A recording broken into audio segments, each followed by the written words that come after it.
I'm Robert Pearson, this is Follow the Leader, and we're doing another morning musings.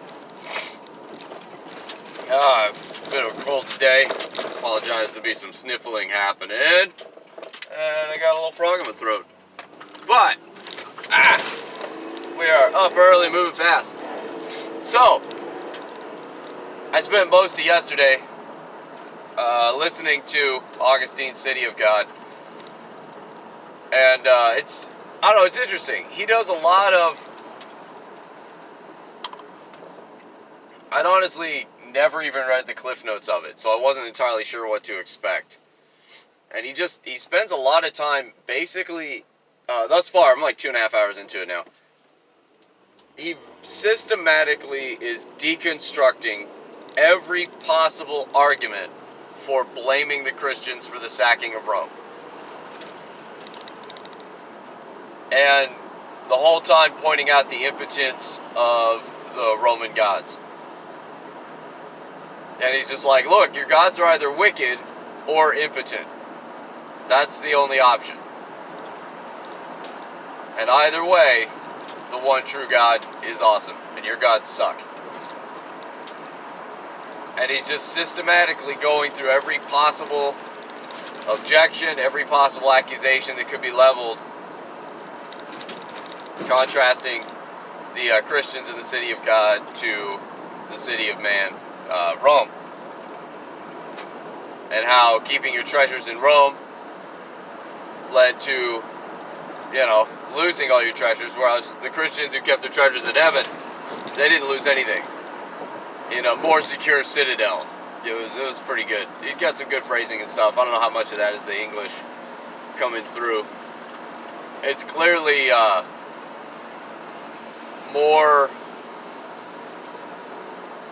it's a little more of a dynamic equivalent translation, at least for the poetry, because whenever he quotes Virgil, everything rhymes in English, which, I know is not happening in Latin or whatever Augustine wrote it. I forget if it was Greek. Probably Greek. Yeah, Alexandrian father, Greek. Anyway, I know it's not going to rhyme in English, so they're doing something to make it work. My main thing that I'm bothered about is it was little, and he treated it just arrogantly as though it was factual. And it was the offhandedness that bothered me. He's talking about, I forget the point he was trying to make at the moment. This was ancillary to what he was really focusing on. He was talking about married people versus unmarried people. And he refers to, the unwed, those of the higher calling, and then those of the lesser calling, the wedded. Oh, he's trying to explain why Christians wouldn't call out the sodomites. And basically his argument was those of the lower calling are concerned about their families and how they might progress in the world, and so they're not going to call the sodomites out. Whereas those of the higher calling, the unwedded, care not for the things of this world, and don't call out the sodomites. And that's straight up an unscriptural stance. So, I don't have all the verses on hand. I didn't look it up. I've dug into this a little bit here and there. But that's not a biblical stance. One calling isn't higher or better than the other. First off, God says straight up it's not good for man to be alone, and he makes a woman. First commandment is to be fruitful and multiply. Go make more of yourselves. The Bible also says, "Who finds a wife finds a good thing and favor from the Lord." I forget where that's at. I think it's in the Psalms. Just Google the phrasing. It'll pop up. Bible, finds a wife finds a good thing, favor from the Lord. Bible verse. And it's Psalms or Proverbs. I think it's in Proverbs. Anyway, a faithful wife who can find. She's to be more cherished than gold. Now, yes, those who are called to a path of celibacy, those who are called to follow the Lord in chastity, that's not a higher calling, it's a different calling. And the argument Paul makes and what he says, he straight up tells you, I deliver not a commandment from the Lord. In Corinthians, where he's talking about who should be wed and unwed, and whether or not you should stay married or stay single or whatever. He's like, stay how God called you. And he points out, as a matter of practicality, single people have way more time on their hands to do stuff for God. If it's a higher calling, then it should be more desirable. If it's more desirable, then it would be logically reasonable to say that all Christians should desire to become that. Now imagine if the church was entirely full of celibate single people running around preaching the gospel. They would die out faster than the Shakers. Whole church. Instead of producing godly offspring. Because you can have 9 or 10 Christians that you make from scratch and then still also run around and win souls. Plenty of missionaries have 5 and 6 kids. World traveling missionaries. Hundreds if not thousands of people won to Christ. The church edified by their labors. Flying all over the world. They'll have 5 or 6 kids. That's 5 or 6 Christians they made from scratch, in addition to whatever else they get in their life. It doesn't make sense to call it a higher calling.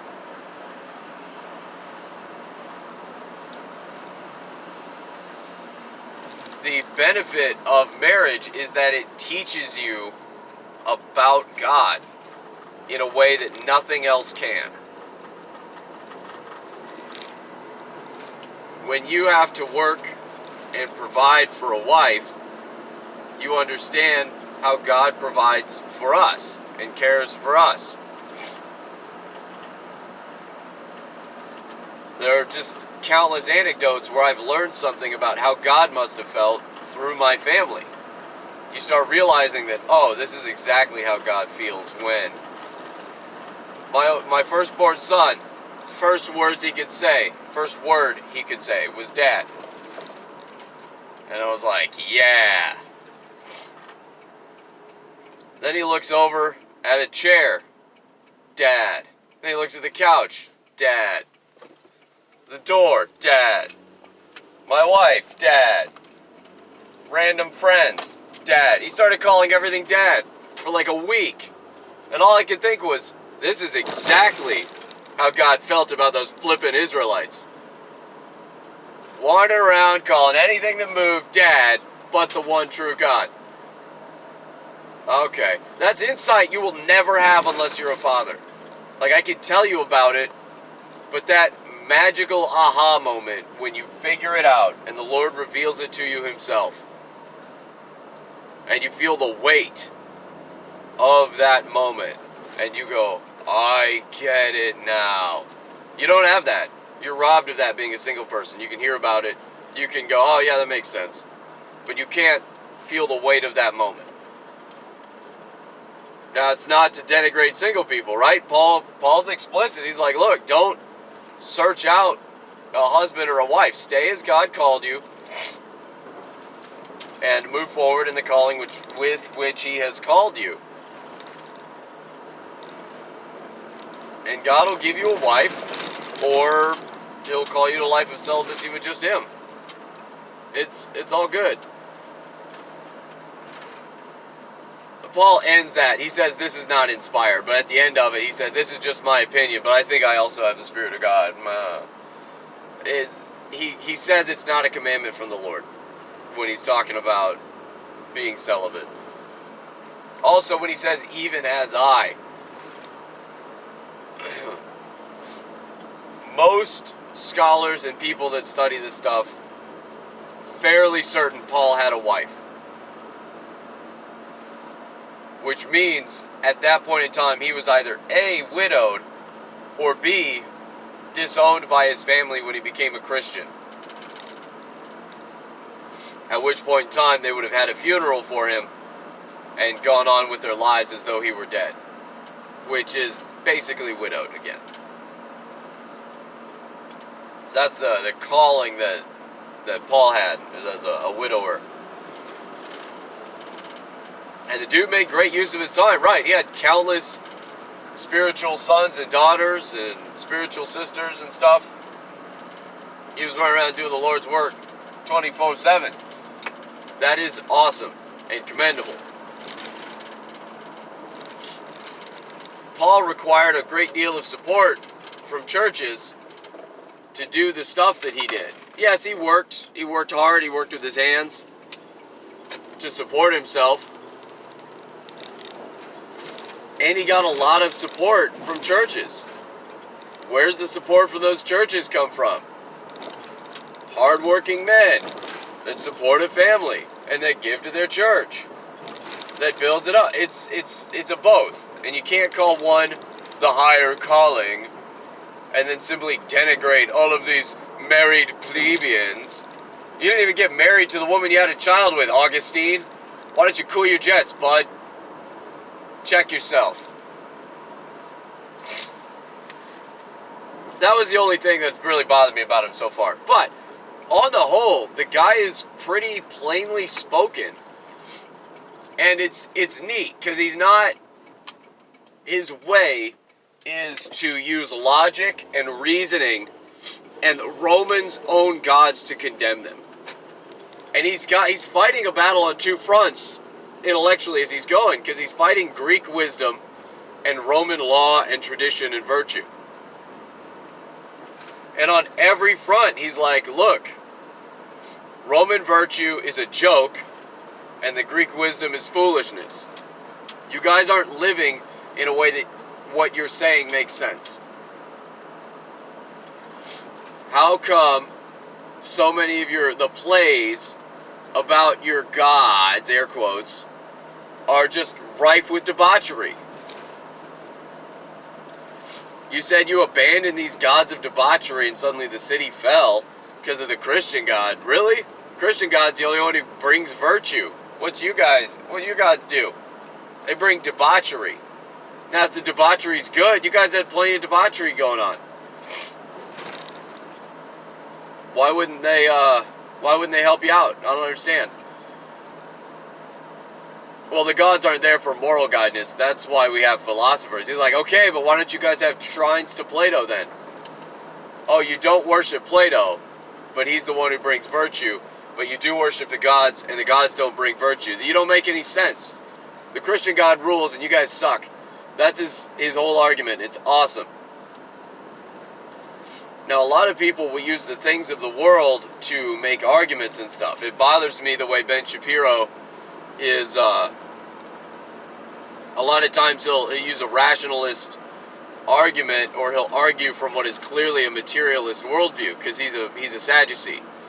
You can see it and hear it in the way he talks, and whenever he speaks about things of faith, he's a Sadducee. Anyway, but he speaks only of materialism and of the things of the world, and that's it. Augustine uses, and he says, no, you guys say, this is what you guys believe, and it just doesn't hold water. And he shows them, this is your boat that you built with your plans, and then he just simply puts their boat in the water and watches how it sinks, because it's full of holes. And then he comes right back to it, he's like, but we've got prophets and apostles, and our doctrines are true, and we follow Christ. And you can see it in the... So he's arguing from a biblical scriptural foundation, but he understands that quoting the prophets isn't going to do anything to convince a Roman. So he's using... This dude had to have just spent hours and hours and hours reading, because you can't index search stuff. So he's pulling specific quotes from Virgil and Plato and Aristotle to condemn these guys' arguments. And I forget the historian he keeps referencing. I forget the guy's name off the top of my head. But he's referencing Roman historians. Virgil was a poet considered to be a prophet by the Romans. Plato, Aristotle, obviously. I don't know if he's referenced Aristotle. Plato I definitely remember. And so he's he's pointing out, you guys, I'm not choosing, I'm not telling you to listen to my Bible. You guys said this was important to you. You guys said these are the guys you listen to and they know what's up. And I'm just showing you that the stuff that you say you believe doesn't make any sense. Now, the stuff I believe makes perfect sense. And here you can see it in action. You know, at one other time in history, have someone been able to hide in a temple of Zeus and avoid getting murdered during a siege?